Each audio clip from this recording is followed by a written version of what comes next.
Fala, meus amigos, minhas amigas ligadas no Dois Toques, a casa do futebol. Vamos falar aí da imprensa liberando o seu favoritômetro. Afinal de contas, o Campeonato Brasileiro começa no sabadão.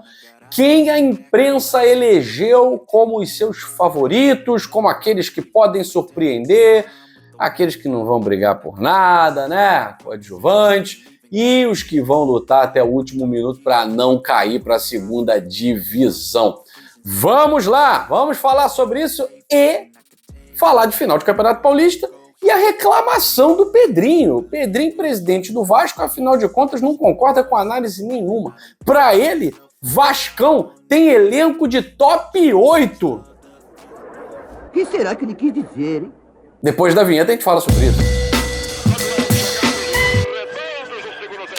Quero agradecer a você que está ligadinho aqui no Dois Toques. Somos mais de 41 mil. Canal aí, nem um ano de existência. Estamos próximos dos 9 meses de vida e Dois Toques chegando aí a vocês. E eu agradeço sempre esse retorno com o like, com a inscrição. Você que é membro do canal Dois Toques e ajuda demais o nosso canal que está começando a sua trajetória aqui na plataforma do YouTube.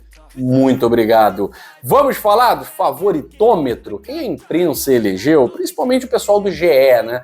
Que faz aquela análise, não que seja uma análise muito correta, né? Mas é aqueles que fazem uma análise mais detalhada, minuciosa, analisando aí qualidade do elenco, analisando o momento, analisando as finanças, analisando o retrospecto e analisando o fator casa, né?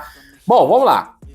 Obviamente, Flamengo e Palmeiras todo ano são favoritos ao título, não é para menos, né? Não é para menos. Flamengo foi bicampeão 19-20, Palmeiras foi bicampeão 22-23. Então, realmente, são times, elencos, poderios financeiros com quem a gente sempre conta ali no topo. Não tem jeito. Por mais que o momento do Palmeiras é bom. O Palmeiras é finalista do Campeonato Paulista. Pode perder a final, mas chegou à final. O momento do Flamengo é muito bom. O Flamengo foi campeão carioca. O Flamengo tem conquistado os títulos, né, de 2025 que disputou. O Flamengo tem conquistado. Vai ter problemas com lesão, tal, mas isso todo mundo vai ter em algum momento da temporada. Mas Flamengo e Palmeiras são os únicos dois candidatos ao título. Esse ano colocaram menos, né? Normalmente colocam 3 candidatos ao título. Esse ano colocaram menos. Como candidatos à surpresa, e pode ser um título, né? Quem pode surpreender no Campeonato Brasileiro sendo campeão, por exemplo, mas não estando ali na lista dos favoritos, o GE foi bem conservador, né? Colocou o Botafogo, que é o atual campeão, obviamente, tem quase o mesmo time, apenas 2 mudanças no time titular, campeão da Libertadores, campeão brasileiro, então é claro que ele tem que entrar em algum lugar de destaque, né? Não entrou, segundo os analistas, no candidato a título, mas entrou aí no pode surpreender, muito mais pelo momento, né? Porque não fosse isso, se o Botafogo tivesse ganhado, por exemplo, uma Recopa, tá, colocariam o Botafogo como candidato a título. Tá? Discordo dessa análise, acho o Botafogo candidato a título por elenco e principalmente pelo elenco que vai ter ao final do ano. Porque não é só o elenco que começa, é a capacidade de elenco que você pode ter. Então, nem todo mundo tem a bala na agulha que o Botafogo hoje tem para melhorar o seu elenco para a segunda parte do Campeonato Brasileiro. Isso, para mim, é providencial para ser campeão. Só é campeão brasileiro quem tem elenco forte e quem pode, nas janelas de transferências, fortalecer ainda mais. Tá? Mas o GE colocou, por exemplo, Botafogo, como pode surpreender, Internacional, e eu concordo, como pode surpreender, Atlético Mineiro, como pode surpreender, Bahia, como pode surpreender, São Paulo e Corinthians. Posso discordar de algumas coisas aqui, né? Por exemplo, o Corinthians é um time que se continuar, né, com as punições, se continuar não pagando, o transfer ban da FIFA pode atrapalhar o Corinthians numa segunda janela. O Corinthians, por exemplo, na segunda janela, trouxe o Memphis Depay, foi o que salvou o Corinthians do rebaixamento. Tá? Trouxe o Thales Magno, ajudou muito a salvar o Corinthians ali. O Corinthians estava uma lástima. Agora o Corinthians não pode contratar. O Corinthians está proibido, não pode até cumprir os requisitos, pagar o que deve. enfim, pelo menos acenar, né, com o pagamento, mas não vejo o Corinthians, não pode surpreender não. Por mais que seja campeão paulista, vejo o Corinthians ainda fraco. Vejo o Corinthians como candidato a coadjuvante. As finanças estão totalmente abaladas, Corinthians não disputa Libertadores da América, foi eliminado na pré-Libertadores, isso diz muito mais do que um título paulista, ao meu ver. Então, não vejo o Corinthians como podendo surpreender, não. Nem o Bahia, tá? Nem o Bahia. Eu acho que o Bahia chegou ali no seu limite. O limite do Bahia é G8, chegou ali a Libertadores. Se esse ano for bem, para mim, Bahia entre os 6 primeiros. Isso, para mim, é o limite onde o Bahia pode chegar. É claro que pode melhorar, ano a ano. O Bahia pode melhorar. Mas não vejo o Bahia surpreendendo em briga por título, não, tá? Acho que ele já chegou no limite na fase de grupos da Libertadores. Se passar, aí realmente vai ser a surpresa do ano. Brigar por título brasileiro com o time e o elenco que o Bahia tem, não vejo condições. Talvez por títulos mais curtos, de tiro curto, como uma Copa do Brasil, ok. De repente, se não se classificar para as oitavas, mas ficar em terceiro no grupo, uma Sul-Americana, beleza. Mas aqui discordo da análise. Não acho que o Bahia possa surpreender, não. São Paulo e Galo eu boto abaixo de Internacional e Botafogo, tá? Coloco abaixo. Não vi tantas modificações no time do Galo. Tá? Rony, um cara que tá bem no Galo, mas qual é a análise? É o recorte do Campeonato Mineiro. O Júnior Santos nem jogou, porque tá machucado. O Coelho, fraco. E a gente só tem o Campeonato Mineiro como referência. Acho muito pouco, acho que não dá, né? O Internacional, apesar de só ter o Campeonato Gaúcho, o Internacional terminou a temporada muito bem. O Internacional fez um retorno de Brasileirão muito bom, manteve a sua base, manteve o técnico e continuou bem, né? Então, concordo aí, Botafogo e Internacional podendo surpreender. O São Paulo, acho também, né? O São Paulo tem um time interessante, precisa de alguma coisa que eu não sei o que é, se eu soubesse eu estaria lá treinando. Mas falta pouco para o São Paulo, eu acho, né? Surpreender realmente e brigar por taça. Mas vejo São Paulo, Botafogo e Inter à frente de Atlético Mineiro, Bahia e especialmente o Corinthians, que eu não colocaria nesse bloco, tá? E aí, como coadjuvante, o GE colocou o Cruzeiro, o Fluminense, o Fortaleza, o Grêmio, o Santos e o Vasco. Santos colocaram por causa do Neymar, né? Porque não estou vendo nada no Santos, não. Pelo contrário, eu acho que o Santos vai passar um 2025 lutando contra qualquer possibilidade de rebaixamento. Não vejo o Santos ali, nem como coadjuvante. Acho o Santos num nível abaixo, tá? Neymar a gente nunca sabe quando joga, quando se fica no Santos, se vai embora, tá? A gente nunca sabe, né?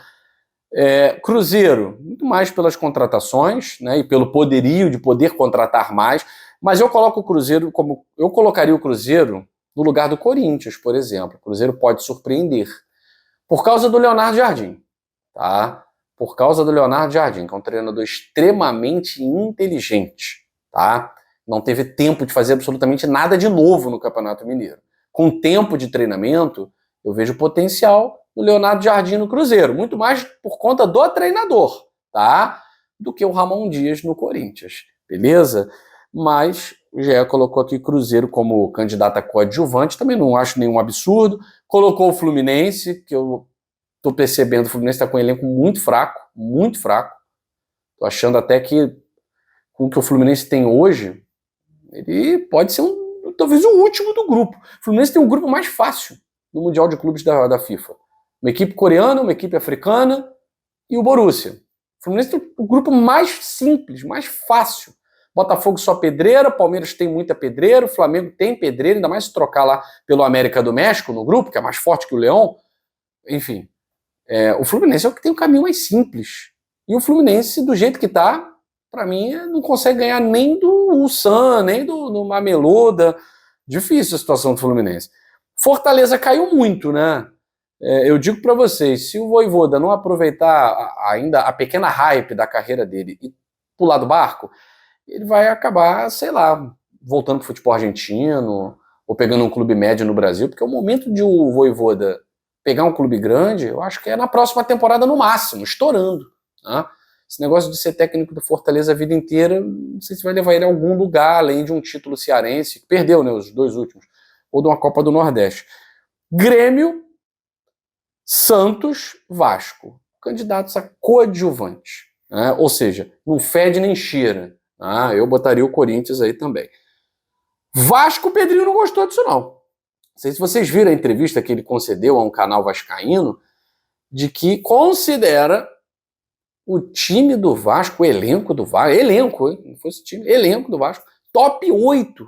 Uma top 8 de qual campeonato? Pedrinho, campeonato carioca? Eu concordo também contigo. Campeonato brasileiro, acho que você está viajando. O Vasco pode até terminar o campeonato em 8º, e isso também não garante nada.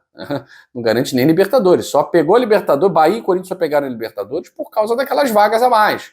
Flamengo campeão de Copa do Brasil, e aí tava lá no bloco, o Botafogo campeão de Libertadores, e tava no bloco, tá? Porque de resto, G8 não pega nada, é G6. Tá? Vasco ser top 8, eu acho que é loucura do Pedrinho. O Vasco, para mim, não é nem top 10.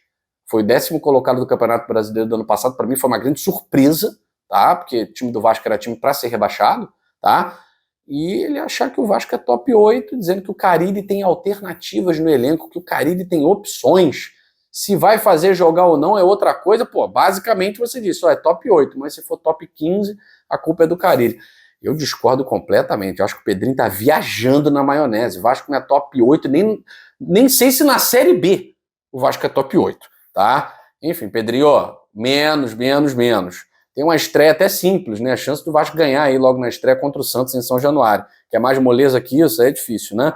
E risco de Z4, o GE foi, assim, muito conservador, né? Botou o Red Bull Bragantino, que tá muito mal, quase caiu ano passado.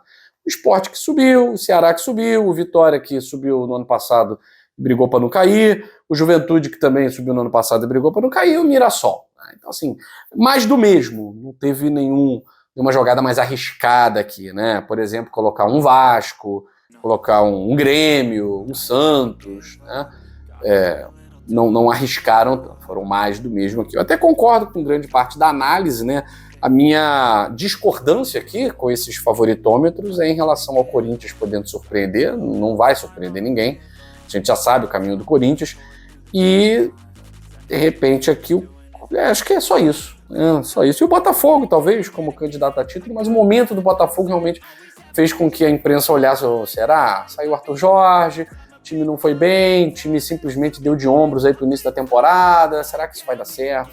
Então a imprensa está desconfiada. Se o Botafogo seguisse a sua rota, né, de disputar o Campeonato Carioca, pelo menos, chegar a uma semifinal, tal, o pessoal fala, pelo menos o time está competindo, tal, mas o Botafogo abriu mão, né, e aí abrir mão tem um preço, e o preço é a desconfiança, beleza? Mais tarde a gente volta aqui no Dois Toques, para falar, é claro, do campeão paulista. Quem será o campeão paulista, Palmeiras ou Corinthians? A gente, depois do jogo, vai estar aqui no Dois Toques falando para vocês sobre isso. Beijo grande, até a próxima!